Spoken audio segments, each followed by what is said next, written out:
Brock Lesnar just confirmed a big rumor that has been going around.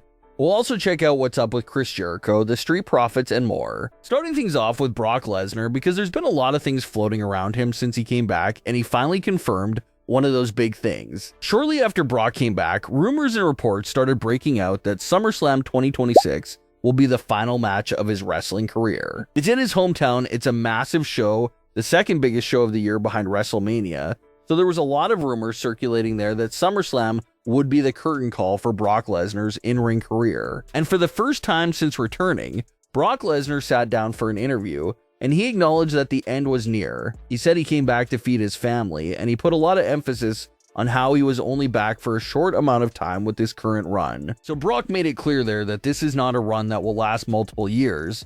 He confirmed himself that it will be a brief and short run with the company, which lines up with what the rumors have been claiming about a SummerSlam 2026 retirement. If Brock Lesnar does retire at SummerSlam, that means this entire run lasted for 1 full year with a handful of matches.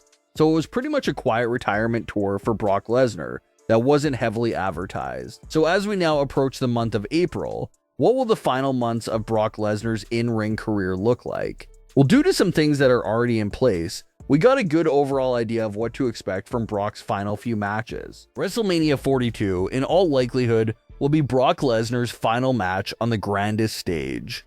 And we now know that Brock's final WrestleMania opponent will be Obafemi, which no doubt was the right call to make. Reports claim that the company was looking at 3 potential WrestleMania 42 opponents for Brock's final Mania, but they ended up going with Obafemi, which a majority of fans are very pleased about. That was the big match everyone wanted to see, and that has been locked in as Brock's final WrestleMania matchup. But Obafemi has gotten the upper hand on Brock Lesnar for multiple weeks in a row, and the superstition in pro wrestling is if someone looks consistently strong in the weeks building to the match, especially the final show before the event, that usually means that individual is losing at the event. So fans are fearful of Oba's chances of actually winning against Brock Lesnar if Oba continues to get the best of Brock during their Raw appearances, building up to the match. As it stands right now, that match can go either way. Maybe Oba goes the distance with Brock Lesnar, pushes him to his absolute limit, but still loses, or Obafemi could flat out beat Brock Lesnar.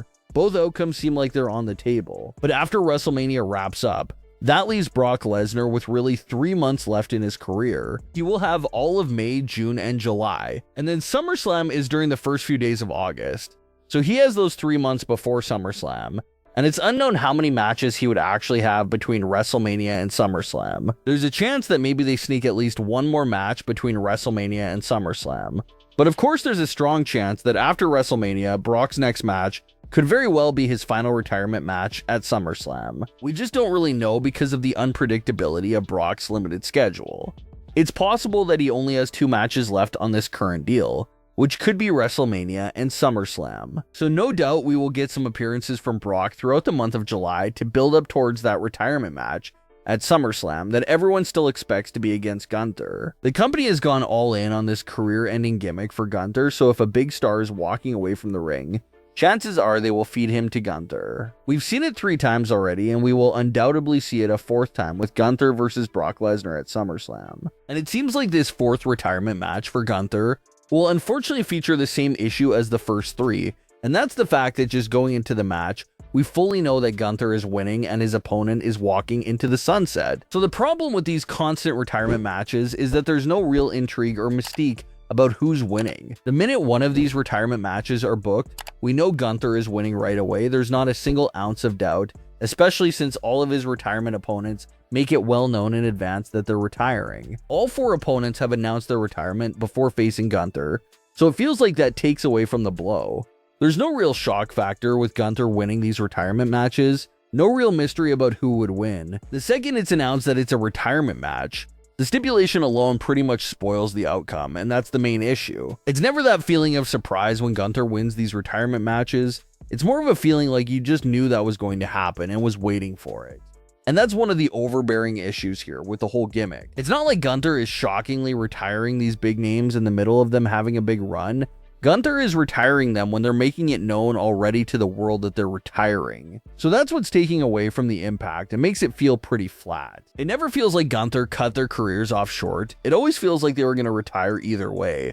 So what did Gunther really accomplish? And that has been the big issue with all 4 of these retirement matches so far. And if Gunther versus Brock Lesnar is really going to happen at SummerSlam, that also means that maybe there's a chance that Brock Lesnar will turn babyface after WrestleMania as well. The whole point of the Gunther retirement gimmick is to get heat on him for retiring fan favorites. So Gunther can't retire another heel. That doesn't really seem on par with what they've been going for so far. So if Gunther versus Brock Lesnar is happening, Brock has to turn babyface in order for what they're going for to really work. Maybe that babyface turn includes shaking Obafemi's hand after their WrestleMania match, but surely Brock will enter that final match with Gunther as a babyface.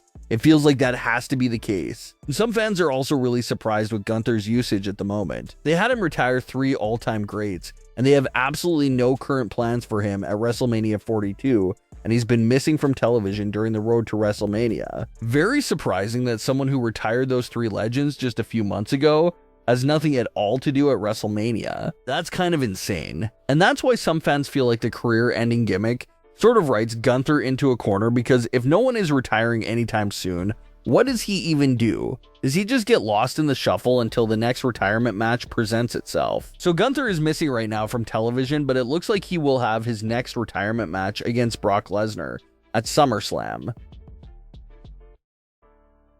Chris Jericho has been in the headlines a lot this year as everyone awaits the next move of his wrestling career. Lots of conflicting reports there as well. At first, everyone was reporting that Chris Jericho was a free agent. Then there were rumors that he was still under AEW contract, so it's just been a lot of conflicting reports there. Fans talked themselves into believing that Chris Jericho would show up at the 2026 Royal Rumble, but that unfortunately did not end up happening. Chris Jericho has said that he does expect to be in a wrestling ring sometime in 2026. He just does not know where at quite yet. And in a new interview with Games Hub, Chris Jericho once again teased that he still has some time left in his wrestling career. He said that he doesn't know if it will be 1 year, 2 years, or 4 years, but that he will be back in the wrestling ring for some amount of time in the near future. So the wait for Chris Jericho's return to the ring continues, and we'll have to see where he pops up at next. One of the biggest missing teams from television at the moment is the Street Profits. They've gone through a lot of changes in recent years. They turned them heel with Bobby Lashley, and that didn't really end up going anywhere. They gave them a new theme and presentation before quickly pulling the rug on it and giving them back their original theme song. And then in summer 2025, they had the Wyatts instigating a breakup between the Street Profits. Tension was rising. The split looked like it was finally happening, but then they were pulled from television and nothing has happened with them ever since. According to new reports, the Street Profits are not hurt and are perfectly healthy. It's just a creative hiatus for them. They have nothing for them to do right now, so they're on the sidelines. Reports claim that pitches have started coming in regarding their returns to television, but everything there remains in limbo and no one knows when the Street Profits are really coming back to television. But what are your thoughts on today's stories? Leave your comments below. Don't forget to subscribe with all notifications on, and leave a like if you enjoyed. Thanks for watching, guys.